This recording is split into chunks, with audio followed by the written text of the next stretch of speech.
This is the inverter, and I'm going to show you some of the steps for us to get started. We have to disconnect these DC string cables that are plugged into the panel mount MC4 connectors at the bottom of this inverter.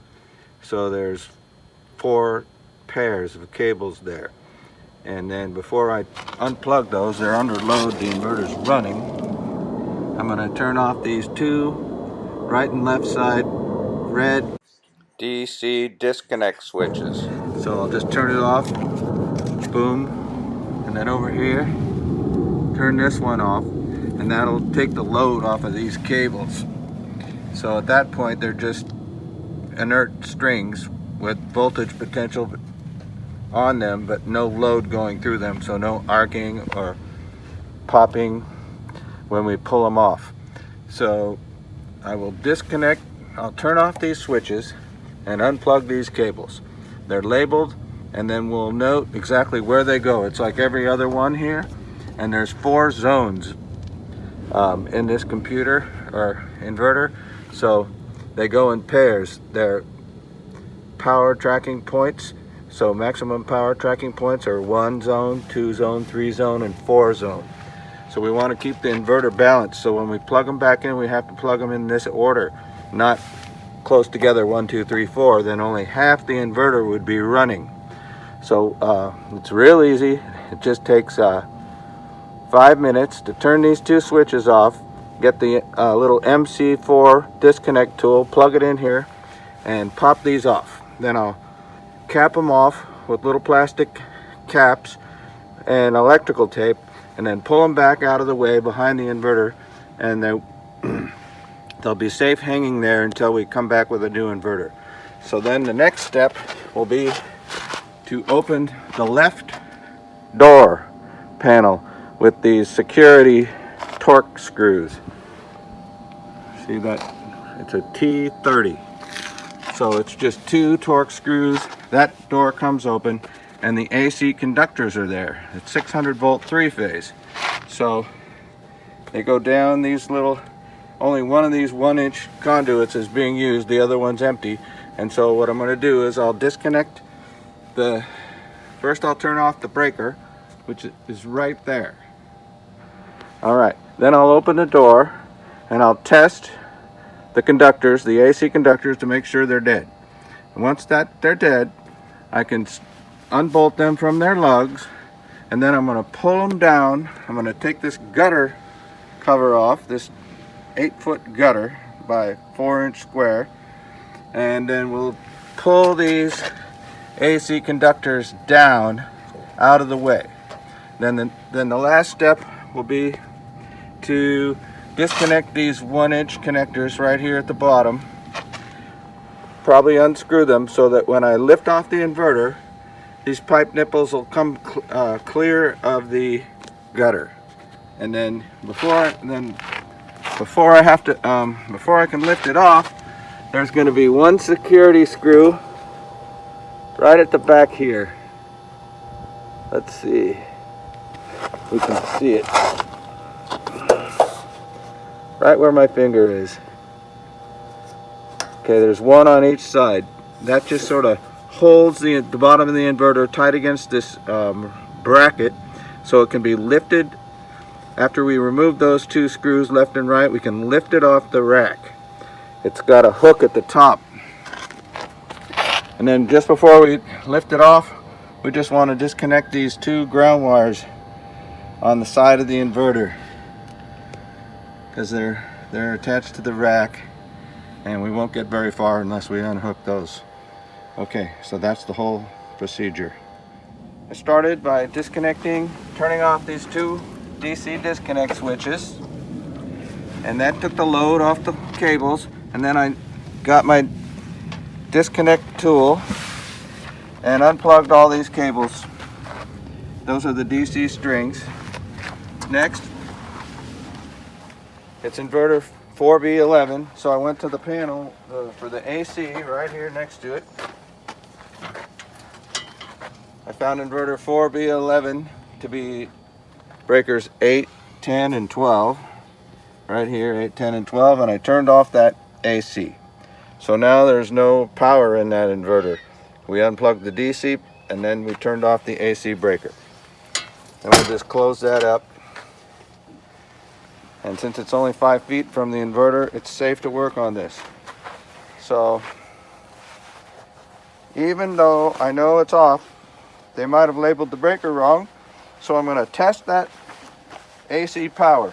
I've already taken these screws off with the T30 security torque bit. And there they are. It's just 3 conductors like 480, but it's 600. And you just have to remove this one plastic cover with one thumb screw to get to those conductors, and then you can take a deep socket and remove those 3 bolts. But I have my 1000-volt AC tester here, and I'm not going to touch those cables until I make sure they're dead. So here we go. 0 volts between phase A and C, 0 volts between A and B, and 0 volts between B and C. All right, I trust it. So anyway, that's tested and dead. So the next step we're going to do is we can work on this barehanded now if we want. So, and we don't have to worry about arc flash, as I turned off the breaker. Now we're going to have to go get a deep socket.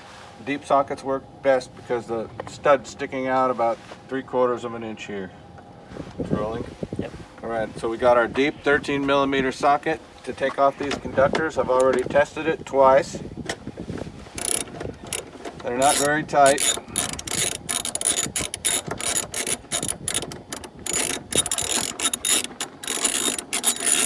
It's all brand new, very easy to remove.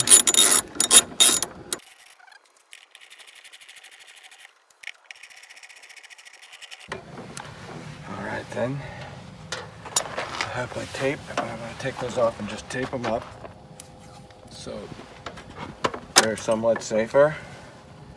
Treat them like they're on most of the time, even though I know they're not turned on, these AC conductors.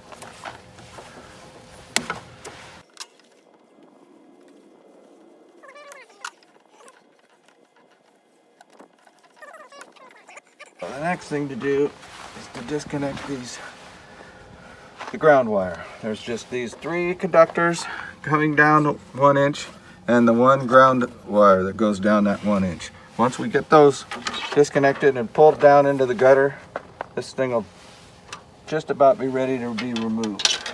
Okay, we just removed the AC conductors and this ground wire that was on this lug right here. And it was also attached to these 2 grounding bushings on these conduits. So then next we're just gonna get these wires a little straightened out so that we can pull them down into the gutter and get them out of our way. So we're gonna remove the gutter kit cover, Phillips head screws,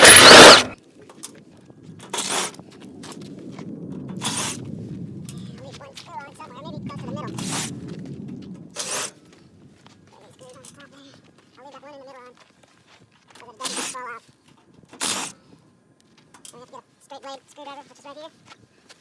And a security screw. One screw left. Let's see if I can do this.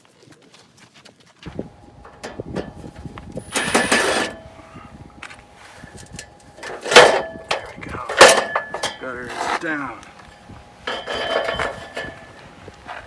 Now these conductors, I'll just get the ground wire first, I hope. Just getting it down out of the way.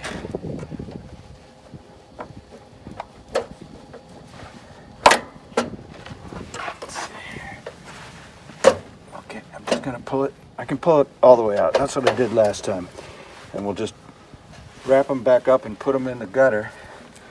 So the next one is brown. They're dead, but a skilled electrician could do this live if he had to. Don't recommend it. Especially when you're pulling it through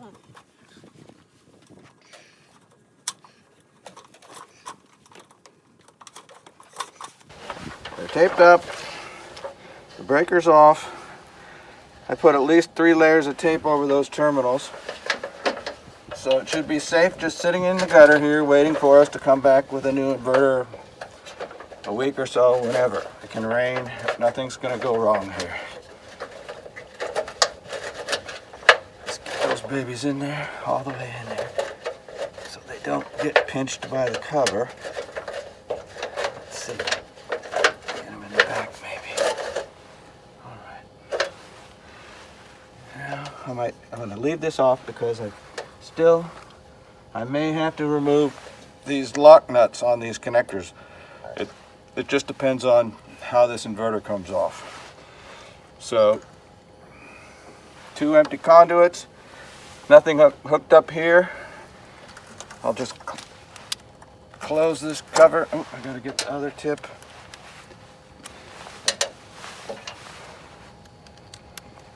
T30 torque security tip.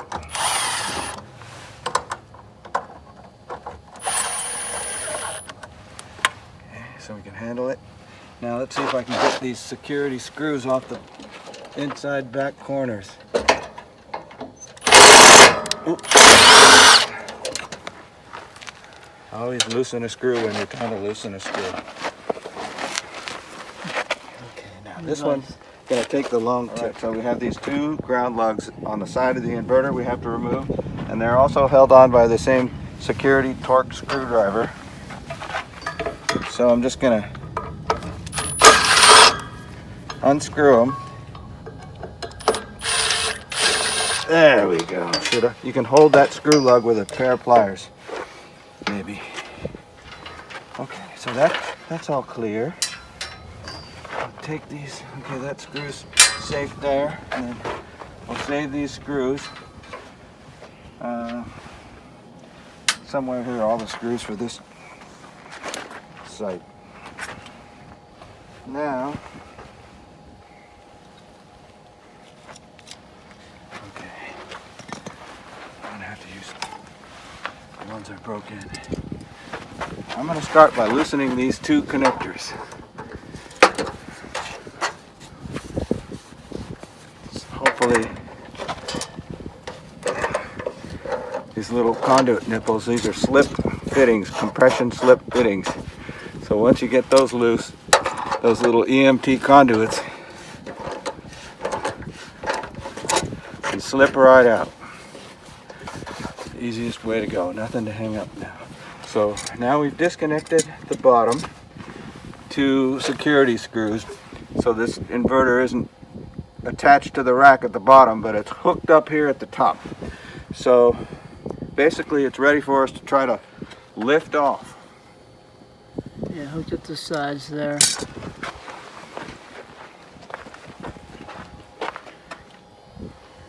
Yeah. Alright. Let's pause this. We're just going to take that inverter, both 2 guys. It's only 65 pounds a piece because it weighs about 130 pounds. We're going to walk it over and hang it right here on the rack. And these 2 pipe nipples have to meet the 2 connectors on the bottom of the inverter. These hangers on the ends here. Yes, hang yes, on the the rack. hangers. This hanger right here. The hooks on the 2 top corners hook it to the rack. You good with the same side, or you want? Yeah.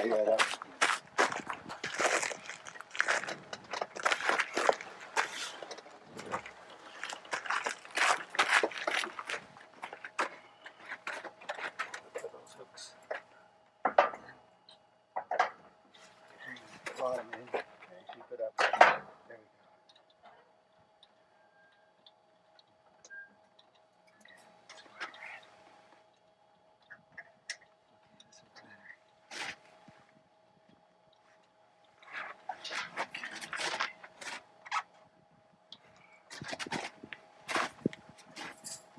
Okay, I'm just going to lift. You keep it balanced on the ball. It has to go towards me. Does that sound good? Yep. Okay, good. Is my top not hooked? Yours is, yeah.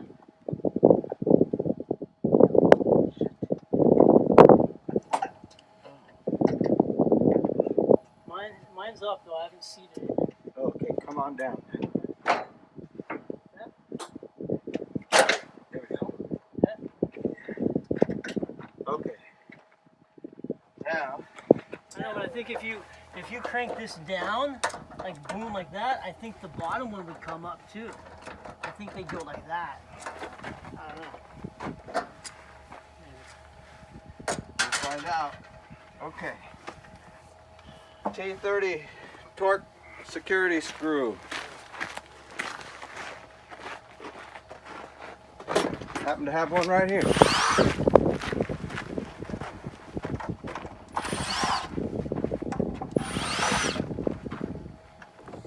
We want to make sure those AC conductors are still turned off. Here's our tape locking that out. Still. Okay.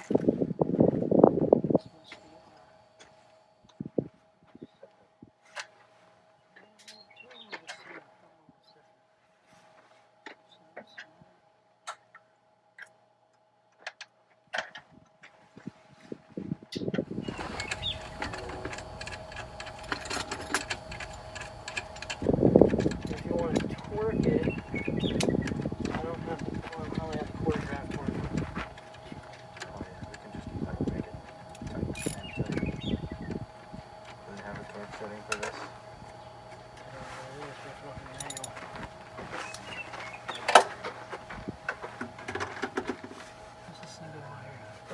You got it. That's it. You just have to get the right slots here. Figure out what slots. Perfect.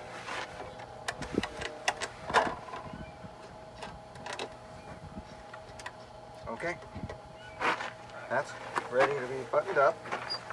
Okay, let me just double check these screws here.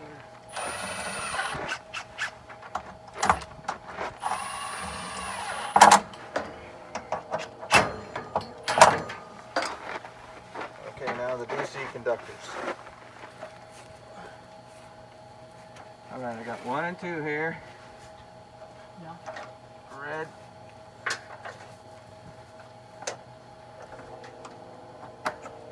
Snapped in. 1 and 2 and 1 and 2. Then I need 3 and 4 and 3 and 4.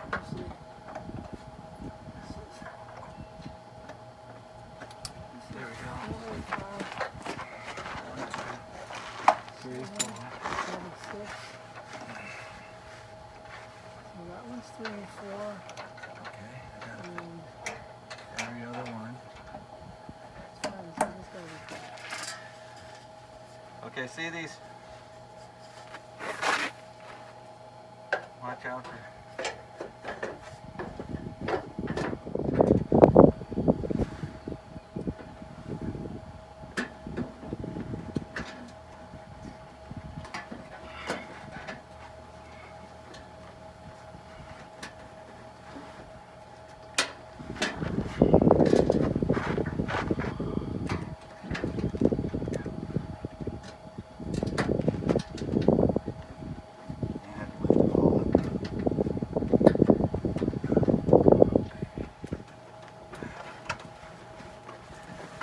Okay, turning it on.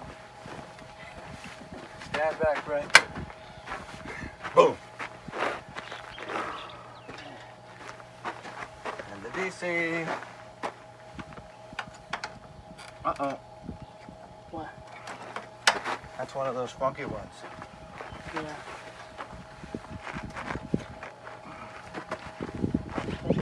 Straight.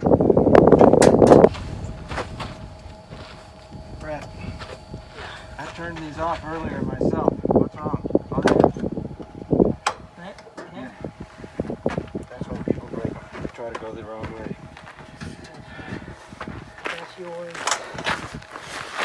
Okay, how long was that, Brett? I don't know, I didn't. Ooh, we got a 40-minute video. Oh yeah? Okay, so it was only 40 minutes to put it in. Oh, Waiting for it to boot up.